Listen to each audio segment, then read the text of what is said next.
take a live look at some satellite imagery. The National Hurricane Center has analyzed the center of what is now Tropical Depression Helene to be in western North Carolina, eastern Tennessee region. And typically with hurricanes as they pass through, especially this time of the year, they get into the upper level westerly winds that help push it farther to the northeast, and that helps drier air filter in behind it.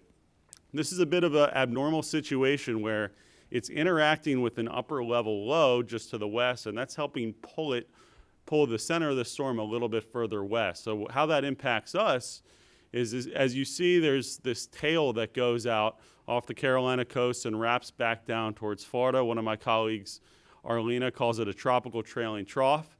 And what happens is that's going to kind of get stuck on top of us. So it's going to leave this remnant boundary that will focus moisture in central Florida and along the ascent corridor as well. So that will help to some degree increase the precipitation and potentially lightning chances in our area through the next few days as we get our typical afternoon heating. We're still in the wet season here in Florida, so in the afternoon we do see some storms and showers that develop due to the afternoon heating that we get here on the peninsula. So let's go to our launch forecast here. You can see we are at a 45% probability of violation or 55% chance of go with this instantaneous launch window at 1:17 p.m. tomorrow.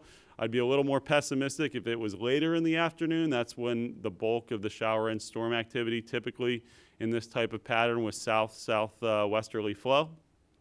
But I think it'll be just before the worst of the storm coverage develops. But we will be watching some popped-up showers and storms that form on the peninsula and start moving from west to east. So we'll be watching those kind of hit or miss pop-up showers, and that's what we will be tracking here at the launch site for that opportunity tomorrow.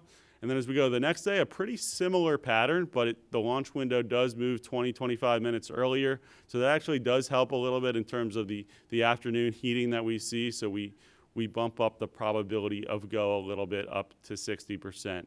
And then, of course, for all crewed launches, it's not just the weather at the launch site that we're watching. We're working very closely with our colleagues over at the Spaceflight Meteorology Group in Houston, and we're monitoring the weather along the ascent corridor. So there's some key points that we're looking at in terms of winds, waves, precipitation, lightning, among other criteria.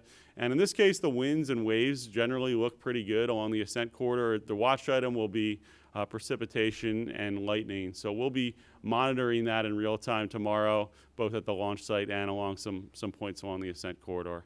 But hey, no matter what Mother Nature throws at us, the launch weather team will be ready to go, and we'll be obviously watching things very closely.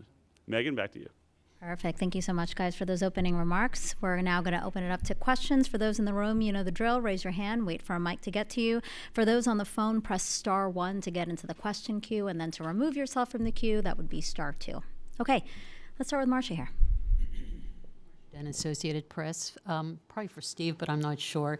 Is the plan still to fly up the one SpaceX suit for Butch? There's already one up there for Sunny. Is that still the plan? And anything else you're taking specifically for those two?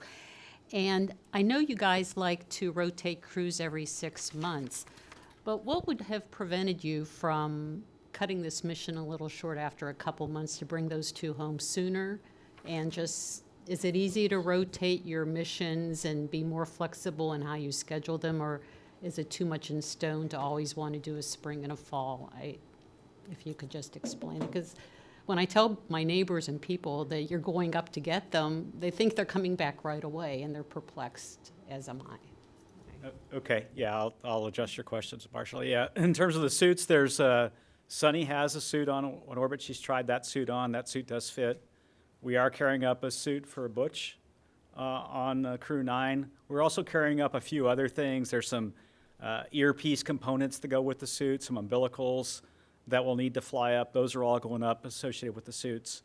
And so that's the main hardware that's going up for Butch and Sunny that I would like to talk about. You know, we talked a lot about what to do in terms of when to rotate them back down. You know, when we look at the vehicles that we have ready and the flights, it just made a lot of sense to go ahead and rotate them back down with Crew 9 and have the 2 empty seats. And then obviously the Crew 8 vehicle